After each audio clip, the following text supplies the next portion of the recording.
The fog clung to the hills like a shroud that October morning in 1862, muting the distant rumble of cannon fire from the valley below. Widow Eliza Hawthorne stood at the window of her clapboard house, fingers tracing the lace curtain's edge. The air inside held the faint scent of damp earth and boiled cabbage, but she paid it no mind. Her hands, calloused from years of mending uniforms for men who never returned, now smoothed the tablecloth in the parlor, a crisp white linen she'd starched herself. Down the lane, the church bell tolled once, marking the hour. Eliza turned from the window, her gray skirts whispering against the floorboards.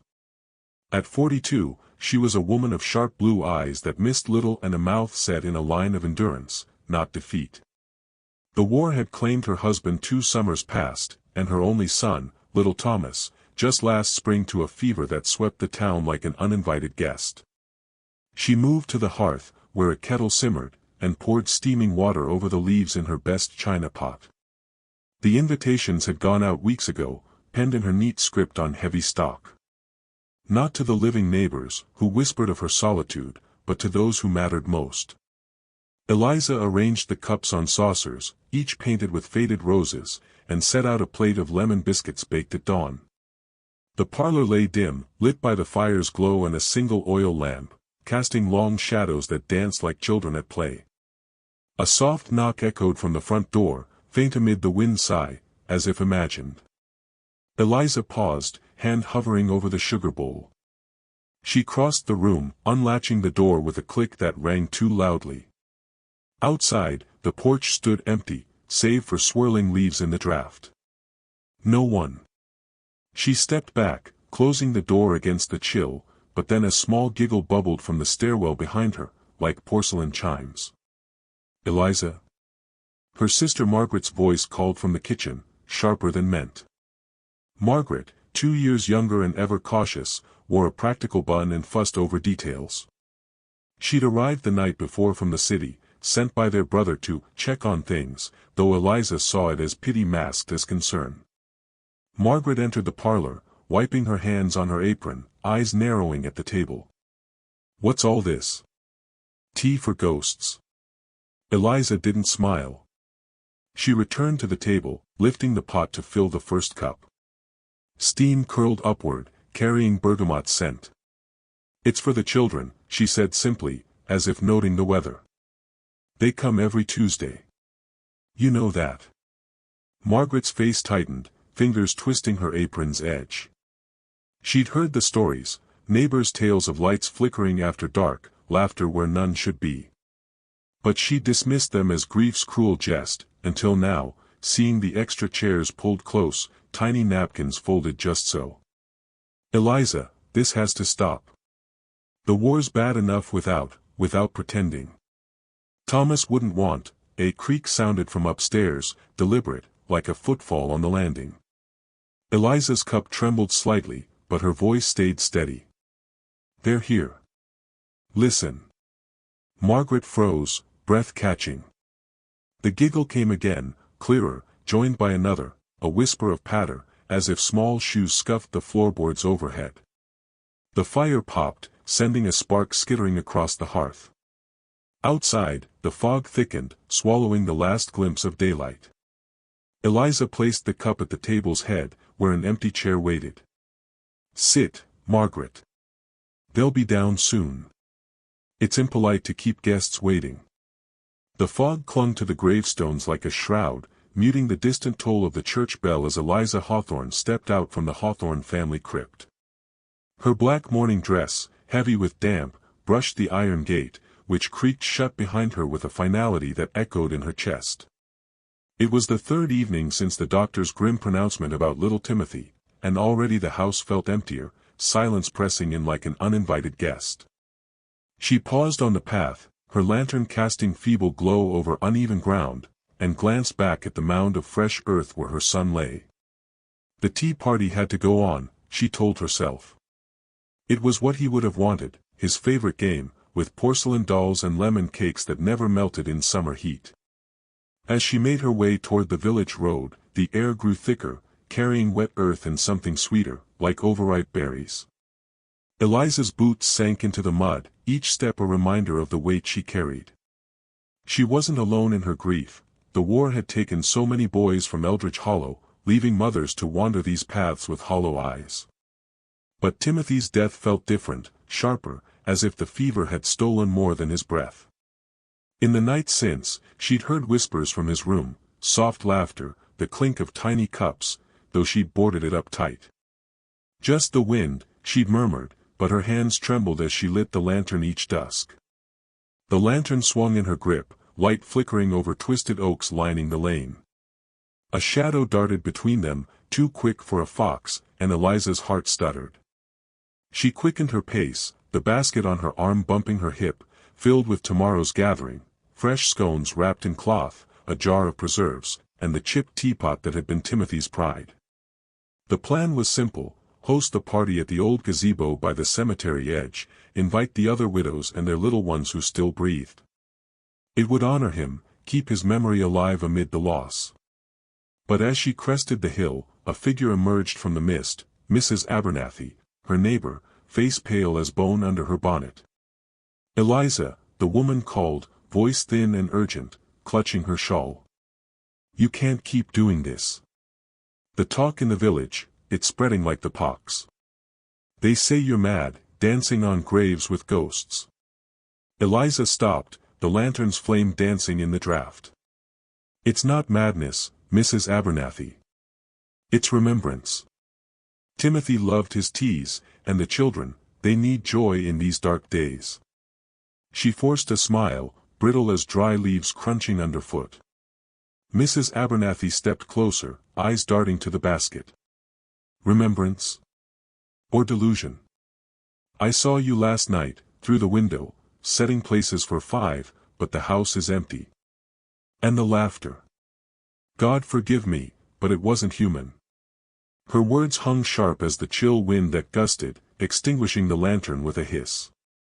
Darkness swallowed them, broken only by the faint outline of the woman's form. Eliza fumbled for matches, fingers numb, heart pounding. "You're imagining things.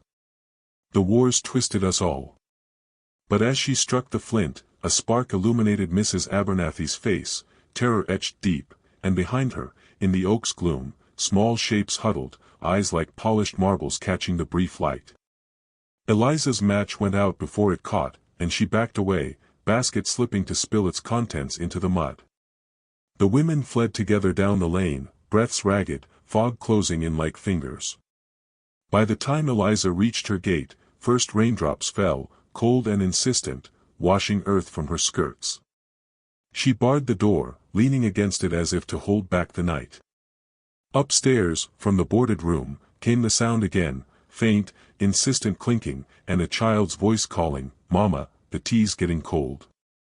She pressed hands to her ears, but the invitation lingered, pulling like a tide. The party would happen, she vowed, even if it meant facing whatever shadows waited in the dark. But now doubt crept in, a crack in the facade she'd built, and with it, fear that some guests might arrive unbidden. The fog clung to the gravestones like a shroud, muting the distant toll of the church bell as Eliza Hawthorne stepped out from the Hawthorne Manor's back door. Her boots sank slightly into the damp earth of the garden path, winding toward the old family plot at the estate's edge. It was the third evening since the whispers had begun in town, whispers about her tea parties, about children who came and never left. She paid them no mind, or so she told herself, carrying the tray laden with porcelain cups and a steaming pot of chamomile. In the manor behind her, the grandfather clock struck 7, chimes echoing hollowly through halls where dust motes danced in fading light. Eliza's hands trembled just enough to slosh the tea as she set the tray on the wrought iron table beside the largest tombstone, etched with her late husband's name. But it wasn't him she'd come to serve tonight. No, the guests were smaller, their markers half hidden by overgrown ivy and forgotten wildflowers. She arranged the cups with care, 5 of them, each painted with delicate roses long faded. The air grew heavier, carrying faint scent of earth turned fresh, as if rain had just fallen though the sky stayed clear. Eliza poured the first cup, steam curling upward like fingers reaching for twilight. "Come now, dears," she murmured, voice steady but laced with plea. "It's time for tea." From the shadows beyond the plot, a rustle stirred, not wind, but something softer, like patter of bare feet on moss. Eliza's breath caught, but she didn't turn. She knew better. The first to appear was little Tommy, or what passed for him now, a silhouette no taller than her waist, edges blurring into mist. His eyes, catching the lantern's glow, were wide and unblinking, pools of ink reflecting nothing. "You're late, Miss Eliza," the boy thing said, voice a whisper scraping like dry leaves. It settled into the chair opposite, small hands wrapping the cup without sound. The porcelain didn't clink, it simply hovered, as if air supported it. "I baked the scones fresh," Eliza replied, sliding a plate toward him. Her fingers brushed the table's edge, feeling chill seeping from stone beneath. She'd seen the vicar that afternoon, face pinched with concern as he'd knocked, Bible in hand. "Mrs. Hawthorne, the graves, they're disturbed." And the children's parents speak of dreams, of laughter in the night. She'd shut the door on him, but his words lingered like fog. Another figure emerged, a girl with braids hanging limp and sodden, as if pulled from a riverbed. Sarah, drowned 2 summers past in the creek behind the mill. She didn't sit, she floated above the chair, dress trailing wisps of vapor. "The tea's too hot," she complained, head tilting at an angle that twisted Eliza's stomach. "Like the water that day." Eliza forced a smile, pouring for her anyway. The liquid steamed, then cooled instantly, untouched by the girl's ethereal grasp. Around them, the plot came alive subtly, pebbles shifting under invisible feet, ivy twitching as if breathing. 3 more joined, pale faces familiar from town portraits, forms flickering like candle flames in draught. They chattered in fragments, about games in the meadow, secrets buried with them. But tonight felt different. Air hummed with low vibration, Eliza's lantern sputtering, casting elongated shadows stretching toward the manor. "Tell us a story, Miss Eliza," urged one, a boy with scar across his throat from whooping cough. His voice cracked, not from youth, but disuse. She hesitated, glancing at the house where candles flickered. Her sister Margaret had arrived unannounced that morning, fussing over the unnatural chill in the halls. Margaret, practical with sharp tongue and city dresses, had demanded explanations. "You can't keep inviting them, Eliza. It's not right. The town's talking burial rites, exorcisms." Eliza had waved her off, but now, as the children's eyes fixed on her, she wondered if her sister was right. Instead of a story, she sang a lullaby her mother had hummed over cradles long emptied. For a moment, peace settled, the tea party unfolding as always, cups lifted without hands, laughter like distant bells. But then a crack split the air, a branch snapping from the oak at the plot's edge, or something heavier. The children stilled, heads turning as one toward the sound. "Someone's watching," Tommy whispered, his cup dropping soundlessly, spilling tea that soaked ground without stain. Eliza rose, heart pounding. The manor loomed behind, windows dark save one upper floor where Margaret's silhouette paced. But the sound came from the garden wall, iron gate creaking open on its own. Footsteps crunched gravel, real, solid, approaching. "Hide, dears," Eliza hissed, waving them toward graves. They dissolved into mist, retreating to stones, but not before Sarah's cold fingers brushed her hand, leaving numbness spreading up her arm. From shadows stepped the vicar, lantern raised, face gaunt in light. "I knew I'd find you here, Mrs. Hawthorne. The Lord's judgment comes for those who disturb the dead." Eliza straightened, tray forgotten. Fog thickened, wrapping them both, and in distance, children's whispers resumed, not laughter now, but low, insistent murmur, like roots pushing through soil. The vicar advanced, Bible open, but the fog clung to the cobblestones like a shroud as Eliza stepped out from the Hawthorne manse, boots sinking slightly into damp earth of the garden path.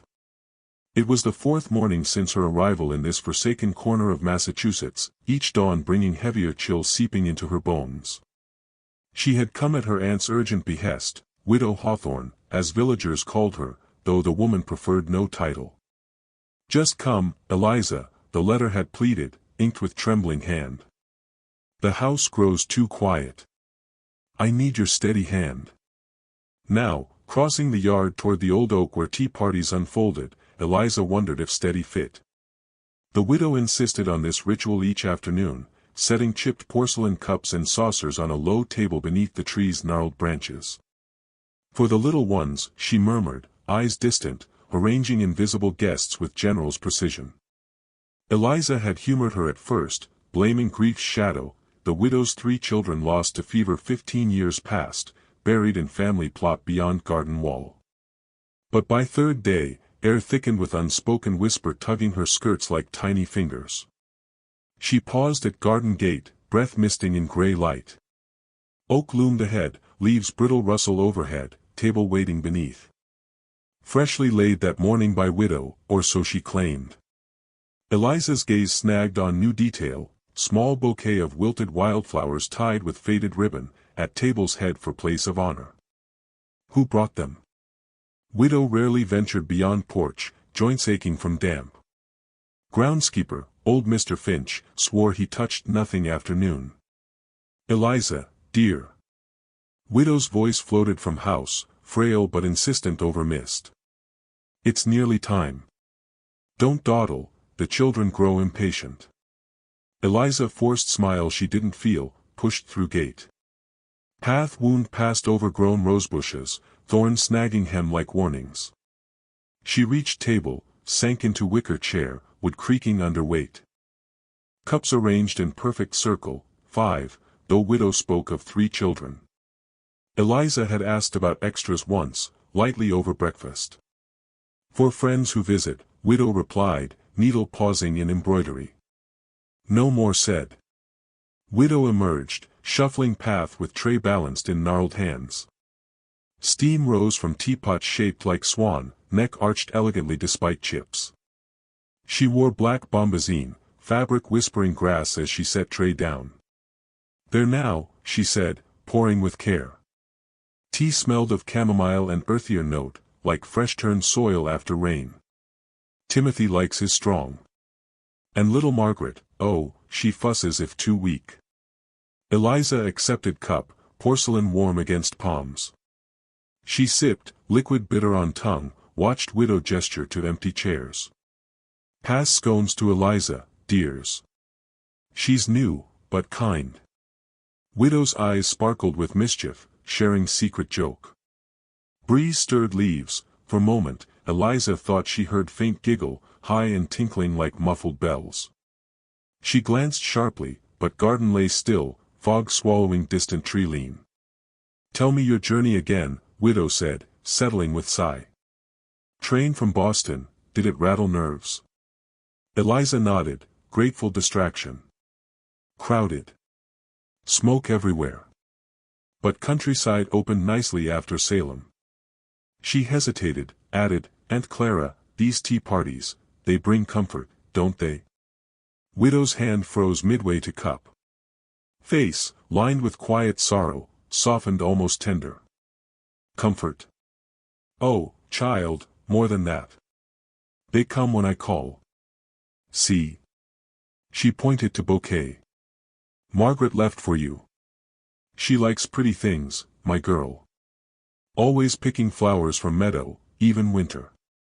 Eliza's stomach tightened. Flowers wilted, petals bruised as if from grave. But aunt, children. They're gone. Fever took them. Shadow crossed widow's features, quick as cloud over moon. Gone. No, Eliza. Buried, perhaps. But earth holds more than bones. She leaned forward, voice hush. Listen. Do you hear them? Wind picked up, rustling branches like muffled footsteps. Eliza strained ears, heart pounding. There, giggle again, closer, from behind tree. She turned, saw only fog curling trunk. Cup trembled, tea sloshing rim. Widow smiled, unperturbed. Shy with strangers. But they'll warm. Tomorrow, perhaps clear as day. Afternoon wore on, tea grew cold, Widow chattered games and riddles from long ago. Eliza nodded, responses mechanical, eyes darting to lengthening shadows on grass. When Widow rose to clear, Eliza helped, stacking cups with shaking hands. Saucer slipped, clattering ground. It didn't shatter, impossibly, landed whole, but bending to retrieve, she noticed faint smudges underside, tiny handprints, smeared in dirt, or darker. That night, as Eliza the fog clung to the gravestones like a shroud, muting the distant toll of the church bell as Eliza stepped through the iron gate of Hawthorne Manor. Boots sank into damp earth of path, each footfall soft squelch echoing pounding heart. She came alone this time, leaving Vicar's warnings at Village Inn, driven by scrap of letter from Mother's old Bible, plea from Widow Hawthorne, dated years ago, of little guests who never leave. Inside Manor, air hung heavy with chamomile and earth, as if tea brewed since dawn. Eliza's lantern cast flickering shadows on peeling wallpaper like old skin. She moved through foyer, hand trailing banister, feeling wood's unnatural warmth. Upstairs, faint clink of porcelain pulled toward nursery door. Pushing open, Eliza froze. Room alive with whispers, soft childlike, circling edges of long table set for tea. Dolls sat in high-backed chairs, glass eyes glinting candlelight, but empty seats chilled her, reserved for invisible company. Widow Hawthorne stood at head, gray hair in severe bun, stirring pot bubbling darker than tea. "You've come back," Widow rasped like dry leaves. "They've been waiting." Eliza's throat tightened, but feet forced forward, floorboards creaking like protesting bones. She'd seen graves that afternoon, small mounds behind Manor, Timothy, aged 7, little Eliza Hawthorne, taken by fever in 59, not her name, but close to twist knife. Widow's eyes, pale as milk, fixed unblinking. "Sit," she urged, gesturing chair where tiny cup steamed, untouched. Whispers grew louder as Eliza sat, wood groaning as if burdened more than her frame. Air shimmered, faint outlines forming, small hands reaching saucers, laughter bubbling like gas from bog. One shape solidified near elbow, boy with hollow cheeks and starched collar, fingers brushing cup rim. Eliza jerked back, tea sloshing, staining lace with inky black. "You spilled," Widow chided gently, dabbing with handkerchief embroidered tiny crosses. "They don't like waste. Timothy particular." She poured again, liquid glugging thick. Eliza caught scent beneath herbs, metallic, like rain on fresh dug soil. Children's forms pressed closer, touches cool insistent, tugging sleeves, hair. Girl with braids like wilted vines leaned in, breath sigh against ear, play. "Stay." Eliza's pulse-thrummed temples, gripped table edge, splintered wood biting palms. Questions burned, letter, rumors of lights burning till dawn, shadows dancing windows. "Why?" she whispered, voice-cutting murmurs. "They're gone. You know." Widow's smile cracked, fissure in porcelain. Set pot with clunk, hands trembling to rattle spoons. "Gone. Never truly leave. Not when fever quick, earth swallowed whole. Brew tea to call back, just little while. See happy."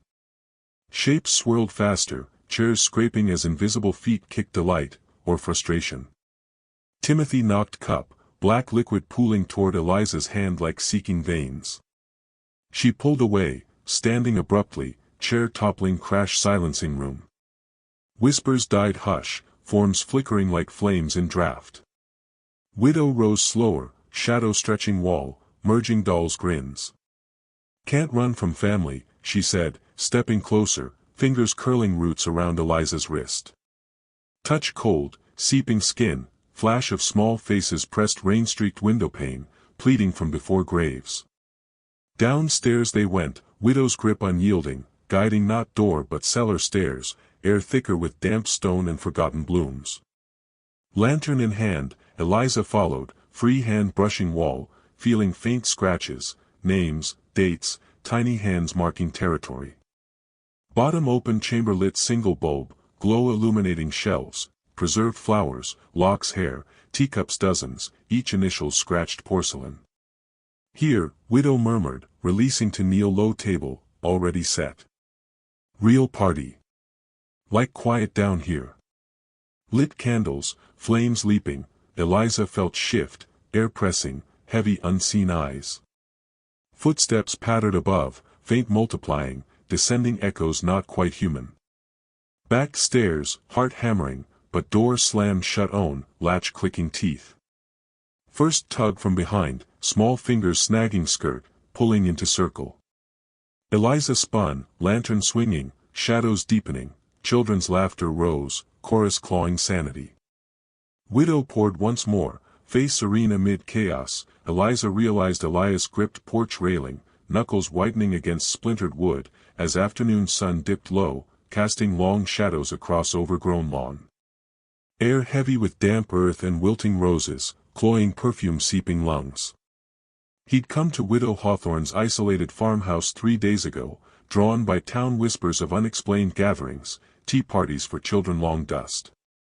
Now, watching her from window, arranging porcelain cups on lace-draped garden table, chill prickled skin despite warmth.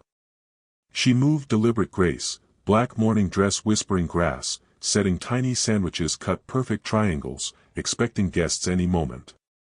Elias seen graves mourning, neat row small stones behind house, etched children's names in 1858, when fever claimed all, her 4, townsfolk murmured. But invitations sent, slipped under town doors, polite notes faded ink, come share tea with little ones. Stepped off porch, boots crunching gravel, resolve hardening. Journalist from city, chased stranger tales in war's grim pauses, but this personal, thread-pulling frayed sanity. Approaching garden, cleared throat. Mrs. Hawthorne, about these, children, their eager company, Mr. Hale, interrupted, not turning, voice soft moth wings. Placed sugar bowl, lid tinkling faintly. War takes much, leaves young lonely. Join us? Elias hesitated, scanning empty chairs circle, cushions embroidered faded flowers. Breeze stirred leaves, split second, swore heard giggle, high fleeting like wind chimes. Shaking off, sat, wicker creaking. Spoken reverend. Says unhealthy, clinging past. Graves, eyes met his, pale blue unblinking, reflecting dying light. Past doesn't cling, Mr. Hale. Waits. Poured tea silver pot, steam curling lazy spirals, handed cup. Liquid dark, almost black, herbal bitterness coating tongue on sip. As settled chair, table shifted subtly, cups rattling nudged invisible fingers. Sun slipped trees, plunging garden twilight, Elias's pulse quickened. Shadows lengthened, pooling table like ink. Set cup down, porcelain clinking loud in hush. Think go inside, said, voice steady-edged unease. That's when saw them, not fully formed, outlines shimmering dimness, small figures materializing empty seats, translucent hands reaching sandwiches, faint laughter bubbling nowhere. Widow smiled, lifting cup. Here now. Polite, little ones don't like fussing strangers. Elias froze, breath catching as cold draft brushed neck, carrying child's whisper, more tea, please. Cups trembled, spilling droplets darkening lace like blood on snow. Wanted run, legs leaden, pinned weight eyes couldn't see. The fog clung to the gravestones like a shroud, muting the distant toll of the church bell as Elias Hawthorne pushed open the iron gate of the family plot. Boots sank damp earth, each step reluctant pull against mud gripping as if ground remembered small coffin's weight. 3 days since tea party widow's parlor, 3 feverish dreams porcelain shattering marble, spilling not tea but thicker, darker. Elias, widow's nephew by marriage, returned Blackwood Manor morning, driven nagging certainty aunt's invitations, little ones, no eccentricity. Doctor sought evidence, rational thread unravel madness, but man felt chill unseen eyes missed. Melt weathered markers cluster, inscriptions faded legible pale afternoon light. Eliza, aged 7. Thomas, 5. Margaret, barely 3. All Hawthorne children, all taken by the fever that swept the valley in '59. Elias traced the dates with gloved fingers, his breath fogging the air. His aunt had lost them one after another, her grief curdling into isolation. Yet the manor still echoed with their laughter, or so the villagers whispered. Elias had dismissed it as hysteria, until he'd seen the table set for 5 that night, with an empty chair at the head where Widow Hawthorne poured from a pot that steamed with an unearthly sweetness. A rustle in the underbrush snapped his head up. Nothing but wind stirring the yew branches, their needles whispering secrets he couldn't quite hear. He rose, brushing soil from his knees, and turned toward the path leading back to the manor. The fog thickened, swallowing the gate behind him, and for a moment, the world narrowed to the crunch of gravel underfoot. Elias quickened his pace, the doctor's bag slung over his shoulder heavier than it should be, laden with vials and instruments he'd brought to test the air, the water, anything that might explain the pallor on his aunt's face or the faint, childlike footprints he'd glimpsed in the dust of the hallway. By the time the manor's silhouette emerged from the haze, the sun hung low, casting elongated shadows that stretched like grasping fingers across the lawn. The front door stood ajar, as if inviting him, or warning him away. Elias hesitated, then stepped inside, the familiar scent of lavender and decay greeting him like an old adversary. "Aunt Lydia." His voice echoed faintly, swallowed by the high ceilings. No answer, but from the drawing room came the soft clink of china, a melody of spoons against saucers. He moved toward the sound, his pulse steady but insistent, like the ticking of a pocket watch left too long in the cold. The drawing room door creaked open under his touch, revealing the widow seated at the long oak table, her back to him. She wore the same black bombazine gown from the previous gathering, its lace collar framing a face as composed as ever.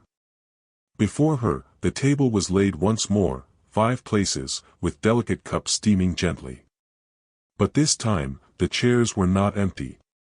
Elias froze, his hand tightening on the doorframe. In the seats opposite her sat 3 small figures, their forms blurred at the edges, like watercolor left too long in the rain. A girl with ringlets, no older than Eliza had been, stirred her tea with a silver spoon that bent unnaturally in her grip. Beside her, a boy in knickers kicked his legs idly, his shoes not quite touching the floor, or perhaps not touching it at all. The third, a toddler with wide eyes, clutched a rag doll that seemed to twitch on its own. They turned as one to regard Elias, their gazes empty yet piercing, mouths curving in smiles that revealed no teeth. "Aunt Lydia," Elias managed, his voice a rasp. He forced himself forward, eyes darting to the empty chair, the 5th one, waiting. "What is this? Who are these, children?" The widow turned slowly, her expression serene, almost indulgent. "Why, Elias, you've come just in time for the 2nd course. Eliza was asking after you. She remembers your visits from when she was alive, how you bring her sweets from the village." Her hand gestured to the girl, who tilted her head and extended a hand, palm up, as if expecting a treat. But the hand passed through the edge of the table, leaving ripples in the air like heat haze. Elias's mind reeled, cataloging symptoms, hallucination induced by mold, perhaps, or the laudanum his aunt favored. He reached into his bag for the ether vial, but the boy spoke then, voice high and piping, echoing slightly as if from the bottom of a well. "Uncle Elias, play with us. Mother says the tea keeps us warm down here." The words hung in the air, and Elias felt a draft circle his ankles, cold as unearthed soil. He backed toward the door, heart hammering. "This isn't real. You're ill, Aunt, both of you, or all of you. I need to get you out of this house." But as he spoke, the widow rose, her eyes gleaming with a fervor he'd never seen. "Ill? No, dear boy. They've come home. And now, so have you." The children giggled in unison, the sound burrowing into his ears, and the empty chair scraped back on its own, inching toward him across the floor. Elias turned and fled into the hall, the clinking of cups pursuing him like footsteps. He burst into the library, slamming the door and barricading it with a heavy armchair. His hands shook as he lit the gas lamp, its flame flickering wildly. The manor's walls seemed to close in, portraits of long-dead relatives watching with judgmental eyes. He needed proof, something tangible. Rummaging through his bag, he pulled out a notebook and pencil, sketching the scene he'd witnessed, details blurring as memory twisted. But even as he wrote, a soft knock echoed from the door, 3 small raps, followed by a whisper. "Uncle." The tease Elias Thorne paused at the edge of the Hawthorne orchard, the air thick with the scent of overripe apples that had fallen and split open on the frost-kissed ground. His lantern cast a feeble glow, barely piercing the twilight that clung to the branches like cobwebs. The widow's house loomed beyond, its windows dark except for one on the upper floor, where a flicker of candlelight danced as if mocking his hesitation. He had come this far, through the whispers in the village tavern, the old midwife's tales of children vanishing into the mists, because the dreams wouldn't let him rest. Dreams of porcelain cups clinking, of small hands reaching from the soil. He adjusted the satchel at his shoulder, the weight of the silver locket inside a reminder of his own lost sister, buried too young in a pauper's grave back in Boston. The locket held her miniature portrait, and he'd heard the widow's parties could call back what was taken. Foolish, perhaps, but the pull was stronger than reason. As he stepped forward, a branch snapped underfoot, sharp as a bone breaking. The orchard fell silent, save for the distant hoot of an owl, or was it laughter, high and tinkling. The path to the house wound through gnarled trees, their trunks twisted like the spines of forgotten saints. Elias's boots sank into the mud, each step sucking at his resolve.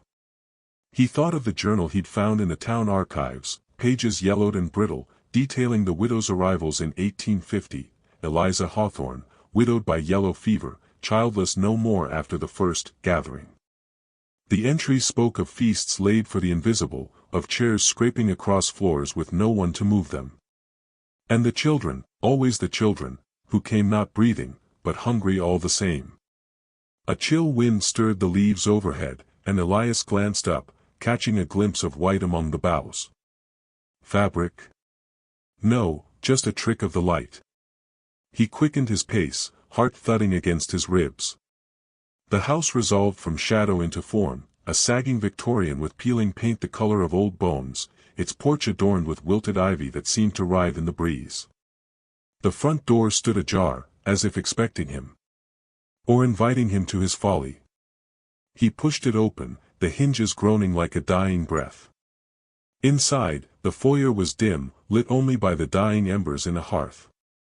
Dust motes swirled in the draught he brought, and the air tasted of lavender and earth, freshly turned soil. "Mrs. Hawthorne?" His voice echoed, swallowed by the walls. No answer, but from upstairs came the faint clatter of saucers, the murmur of voices too soft to discern. Elias climbed the stairs, each creak amplifying the pulse in his ears. The banister felt unnaturally cold under his palm, slick as if coated in morning dew. At the landing, he turned toward the light, the corridor stretching like a vein toward the widow's parlor. Shadows pooled in the corners, and he swore he saw a small shoe, scuffed and solitary, tucked against the baseboard. He blinked, it was gone. The parlor door was half open, spilling warm light and the aroma of chamomile tea. Elias peered through the gap. There she sat, Eliza Hawthorne, in a high-backed chair upholstered in faded rose velvet. Her gown was black lace, high-necked and timeless, her hair pinned in a severe bun that did nothing to soften the sharp angles of her face. Before her, a low table gleamed with silver, teapot steaming, cups arranged in a circle, tiny sandwiches on porcelain plates. But the chairs around the table, 5 of them, were empty. Or so it seemed. "Welcome, Mr. Thorne," she said without looking up, her voice smooth as polished marble. "I've been expecting you. The orchard whispered of your coming." He stepped inside, the door swinging shut behind him with a click that sealed the room like a tomb. The air grew heavier, pressing against his chest. "How did you? The children tell me things." She poured tea into a cup, the liquid dark and fragrant. "They see everything from where they wait. Sit. Join us." Elias's gaze darted to the empty seats. One chair rocked slightly, as if a weight had just lifted from it. A giggle echoed, faint and bubbly, from the empty space beside her. His mouth went dry. "Your guests. They're here now." She smiled, thin lips curving without warmth. "Always. They come when the tea is hot. Poor dears, so lonely in the ground. But tonight, they sent something new. A brother seeking his sister." Her eyes met his then, gray and fathomless, like storm clouds over a grave. "The locket burns, doesn't it? Against your skin." He touched it instinctively, the metal hot through his shirt. How could she know? The journal hadn't mentioned his name, only the hauntings. "I came for answers. The village says you summon them. The lost ones." Eliza set down the pot, her fingers long and veined, steady as a surgeon's. "Summon? No, Mr. Thorne. I merely host. They arrive unbidden, drawn by the scent of shortbread and the promise of play. But they hunger for more than tea." She gestured to the table, where a sandwich vanished from a plate, crumbs scattering like confetti. Another giggle, closer now, brushing his ear like spider silk. Elias backed toward the door, but it wouldn't budge. The room tilted in his vision, the walls breathing with subtle shifts, wallpaper peeling to reveal glimpses of soil beneath, roots threading through the plaster. "What do they want from me?" Her smile faded, replaced by a sorrow that etched deeper lines into her face. "What they always want, to be whole again. To pull you into their circle, where the party never ends." From the shadows behind her chair, small forms began to emerge, not fully, but as outlines, translucent limbs reaching for the cups, faces blurred but pleading, eyes like polished onyx. The fog clung to the Hawthorne estate like a shroud that morning, muting the distant toll of the church bell into a hollow moan. Eliza pressed her palm against the cold windowpane of the attic room, watching as the mist swirled around the overgrown garden below. It had been 3 days since the last tea party, 3 days of silence that felt heavier than any scream.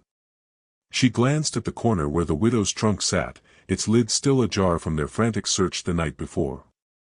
Inside, the porcelain dolls stared up with cracked smiles, their glass eyes reflecting the dim light like tiny accusations. Downstairs, the house creaked under the weight of unspoken fears. Thomas moved through the kitchen with the deliberate steps of a man measuring his own grave, his hand steady as he lit the stove. He'd found the ledger hidden beneath the floorboards yesterday, a brittle book of names, dates, and sketches of children who had never left the estate alive. "Not ghosts," he'd muttered to Eliza when she woke from her fevered sleep, his voice rough from lack of rest. "Worse. Memories that won't stay buried." But Eliza knew better, the chill that followed them now wasn't just regret. It was expectation.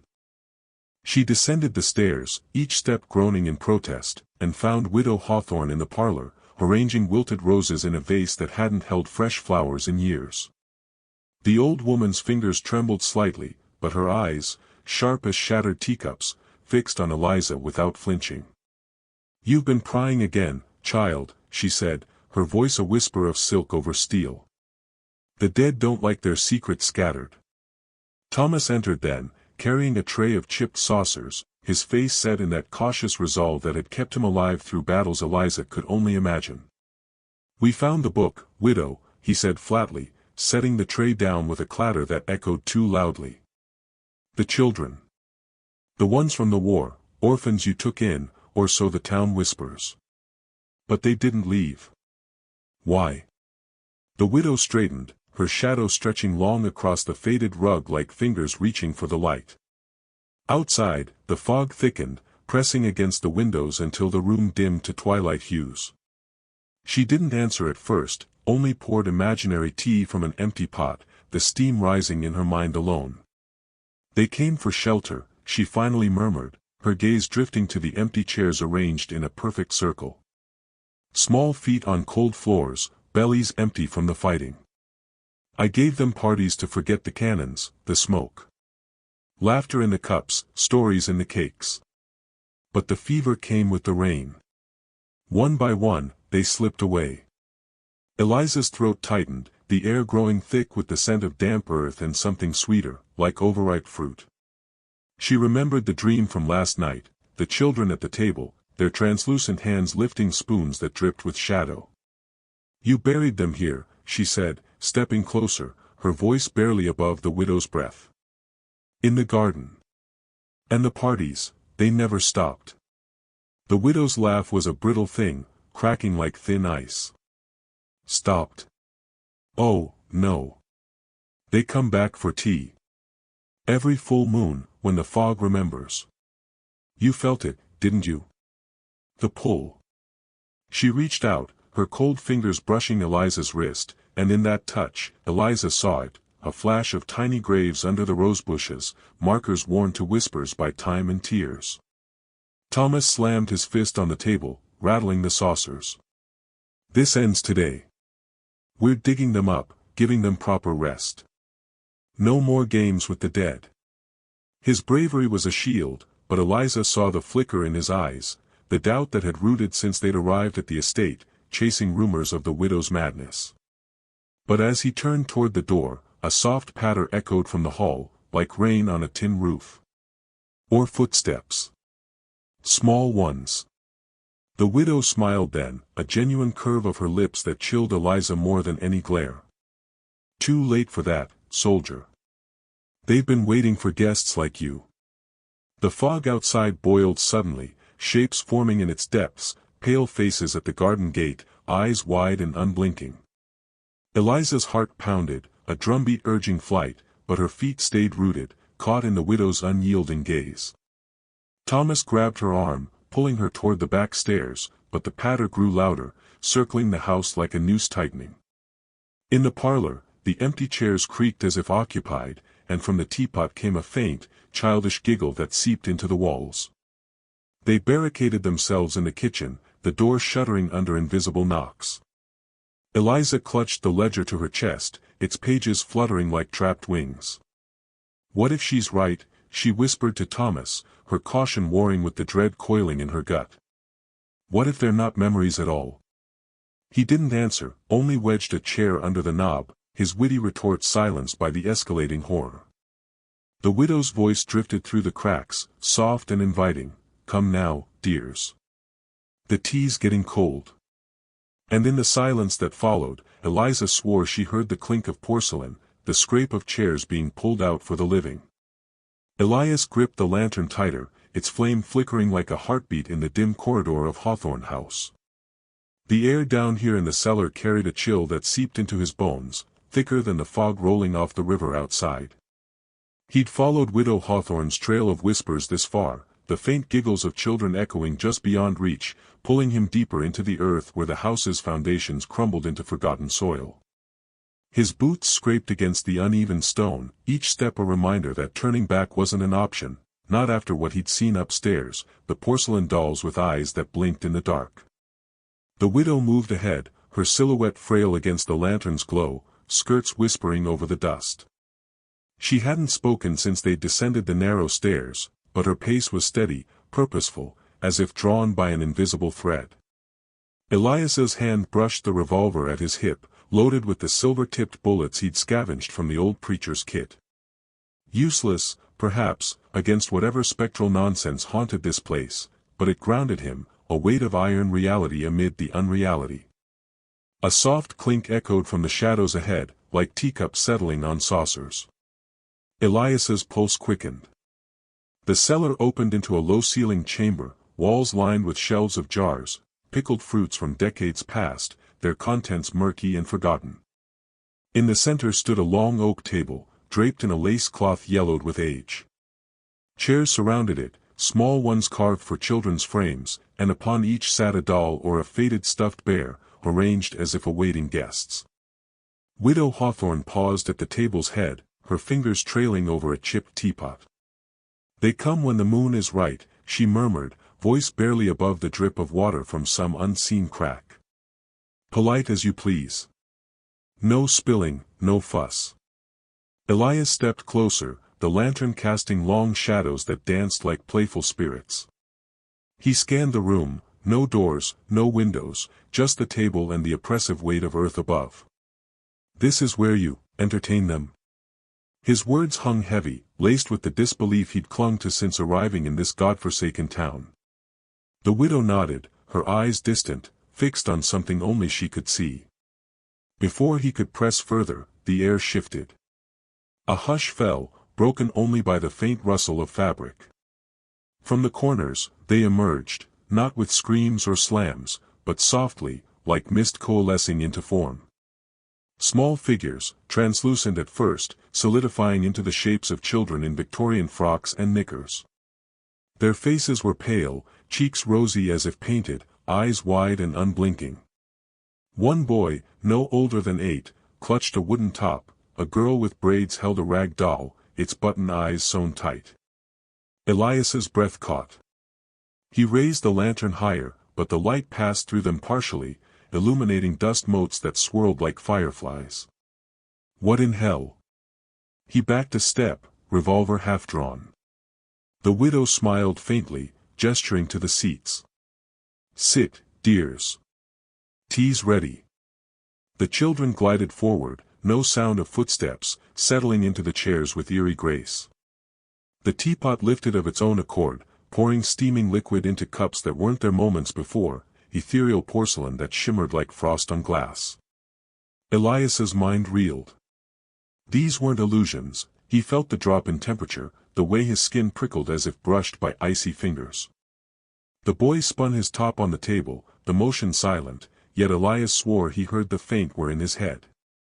The girl offered her doll to the widow, who took it gently, rocking it as if alive. Why? Elias forced the word out, voice rough. Why bring them back like this? The widow's gaze met his, sharp for the first time. Because they never truly left. The fever took them, one by one, in 59. Buried in the garden under the roses. But grief, it lingers. Calls them home for tea, just once a month. Keeps the house quiet. The children turned as one, their eyes locking onto Elias. No malice, but a hunger, curious, insistent. The girl tilted her head. Play with us. Her voice was a whisper, carried on the draft, sweet as sugared violets yet laced with something hollow. He shook his head, heart pounding. This wasn't adventure, it was a trap of the soul, pulling him into their endless afternoon. The revolver felt heavy, pointless. Bullets for flesh, not phantoms.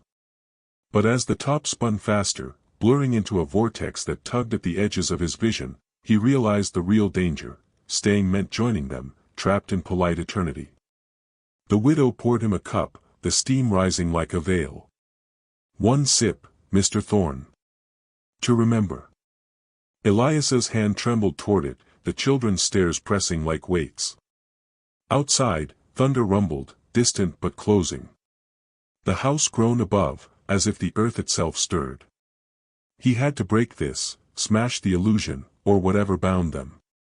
His fingers closed around a nearby jar, heavy with brine, and in a surge of defiance, he hurled it at the teapot. Glass shattered, liquid splashing across the table. The children recoiled, forms flickering like candle flames in wind. A wail rose, not angry but sorrowful, echoing through the stone. The widow lunged, but Elias was already moving, lantern swinging to shatter another shelf.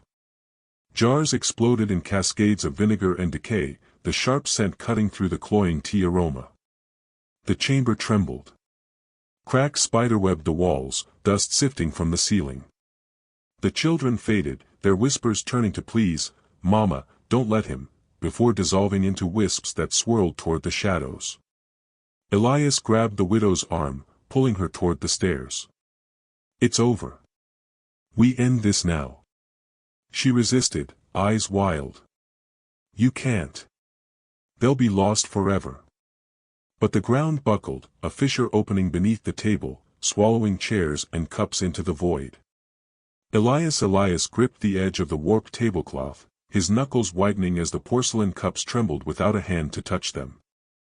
The air in the parlor hung thick, laced with the faint, sickly sweet scent of wilted roses that hadn't bloomed in the garden for years.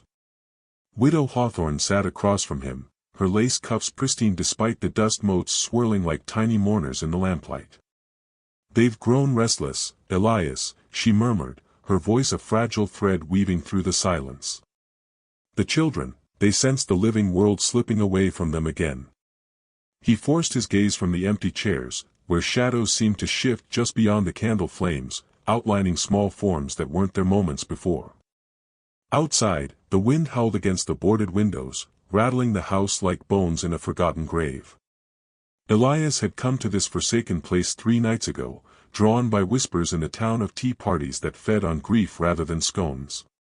His sister, Clara, had vanished here as a girl, one of the many lost to the fever that swept through in '59.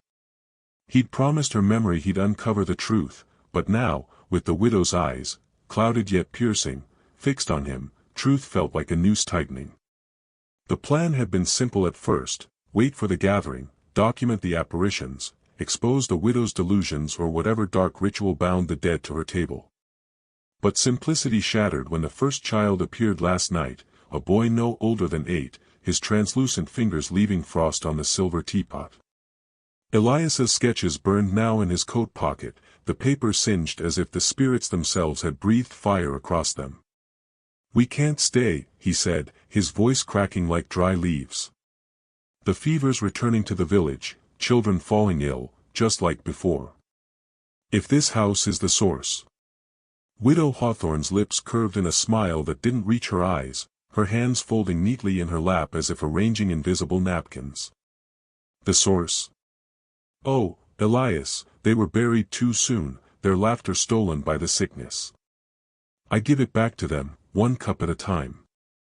A soft giggle echoed from the corner, not from the room but from within the walls, burrowing into his skull. He stood abruptly, chair scraping against the floorboards that groaned in protest. The crucifix he'd brought from the church, meant to ward off the unholy, lay useless on the mantel, its chain coiled like a serpent. Footsteps pattered overhead, light and fleeting, as if tiny feet danced across the attic beams. Clara's voice, or what he imagined it to be, whispered his name from the stairwell, pulling at him like an undertow. He shook his head, sweat beading on his brow despite the chill that seeped from the cracks. The widow rose slowly, her black morning gown whispering against the rug, and extended a hand toward the doorway. "Join us properly this time.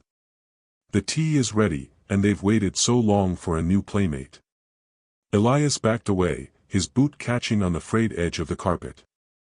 The room tilted, or perhaps it was his vision blurring with the onset of fever. He'd felt the first ache in his temples that morning, dismissed it as exhaustion. But now, as the cups lifted of their own accord, steam rising in curls that formed fleeting faces, he knew the risk was no longer abstract. The children weren't just echoes, they hungered, drawing life from the living to fuel their endless afternoons. He lunged for the door, fingers fumbling with the latch rusted by years of disuse. It wouldn't budge. The widow's laughter joined the giggles, a chorus that swelled until the windows fogged with breath that wasn't his. "You can't leave the party early, Elias. Manners, dear boy." Panic clawed at his chest as the shadows coalesced, small hands, cold, insistent, brushing his ankles. He pounded on the wood, shouting for help that wouldn't come, the village too far and too fearful to approach Hawthorne House after dusk. The teacups clinked in merry toast, and in that moment, he saw Clara's face in the steam, her eyes pleading not for rescue, but for him to stay. The fog clung to the graveyard like a shroud, muting the distant toll of the church bell as midnight edged closer. Eliza Hawthorne stood at the edge of the Hawthorne plot, her black shawl drawn tight against the chill that seeped from the earth itself. The tea party had unraveled hours ago, the spectral children dissolving into wisps of mist after their final, plaintive songs. But the air still hummed with their absence, a vibration that rattled the loose stones in her pocket. She glanced back at the house, its windows dark now, the parlor where the porcelain cups lay shattered like forgotten dreams. Thomas, her reluctant ally from the village, the cautious blacksmith with his hammer-scarred hands, waited by the gate, his lantern casting a feeble glow. He'd come not out of belief, but duty, whispers of Eliza's gatherings had drawn the constable's eye, and Thomas, ever the protector of old ties, had volunteered to stand watch. Madness or mischief, he'd grumbled earlier, but his grip on the iron poker had tightened when the first child voice echoed through the walls. Now, as the bell struck 12, the ground beneath the smallest grave stirred. Not the soft shift of settling soil, but a deliberate heave, like breath drawn after long suffocation. Eliza knelt, her fingers tracing the etched name, Emily, her own daughter, taken by fever 5 years past. The other graves, those of the orphans she'd buried in secret, the lost ones from the mill town's plagues, remained still. But Emily's had always been the anchor, the one that pulled the others forth. "They're not coming back," Thomas called softly, his voice rough with exhaustion. He stepped closer, boots crunching frost-kissed grass. The salt lines held. "Whatever ritual you broke, it's done." Eliza didn't look up. The soil parted slowly, revealing not a small hand, but roots twisting like veins, pale and insistent. She pressed her palm flat, feeling the pulse beneath, warm, alive in a way the living world wasn't. "You think salt binds the dead," she murmured, her voice steady despite the tremor in her chest. "It's the living who are trapped. They come because I call, Thomas. Because someone has to remember." He crouched beside her, the lantern light flickering across his lined face. In the weeks since he'd first stumbled upon her preparations, the lace tablecloths over coffin lids, the sugared biscuits shaped like tiny bones, he'd argued, pleaded, even threatened to drag her to the asylum. But tonight, after the children's translucent forms had gathered, giggling through tears as they sipped from cups that weren't there, something in him had cracked. He'd seen Emily's face clearest, her braids unraveling like smoke, begging for one last story. The root pulsed again, coiling around Eliza's wrist like a bracelet. She didn't pull away. Instead, she whispered the old lullaby, the one that had summoned them all those nights. Thomas watched, his breath fogging the air, then reached into his satchel. Not the poker this time, but a small vial, the holy water from the church, procured under pretense of blessing tools. "If it's memory you want," he said, voice low, "let it be peace, not this endless wake." He uncorked it, pouring a thin stream over the grave. The root recoiled, sizzling faintly, and the pulse faded to a whisper. Eliza's eyes met his, sharp with the bravery that had carried her through widowhood and war's echoes. "Peace for them, or for us?" But she nodded, helping him scatter the last of the salt mingled with graveyard dirt, a adaptation of her own right, twisted now to sever rather than invite. The bell tolled its final note, and the fog thinned, revealing stars like scattered pins. The house loomed silent, its secrets buried deeper than before. Thomas offered his hand, pulling her to her feet. They walked back together, the weight of unspoken losses between them. Emily's grave settled, smooth as if untouched, but Eliza felt the absence like a hollow in her bones, a consequence that would linger, turning tea into memory, and memory into quiet. In the days that followed, the village spoke of the widow's sudden silence, her parlor stripped bare. Thomas visited less, his forge claiming him, but on foggy nights, he wondered if the children's songs echoed still, faint as a dream half-remembered. And Eliza, pouring real tea for the living, tasted the salt of what she'd let go.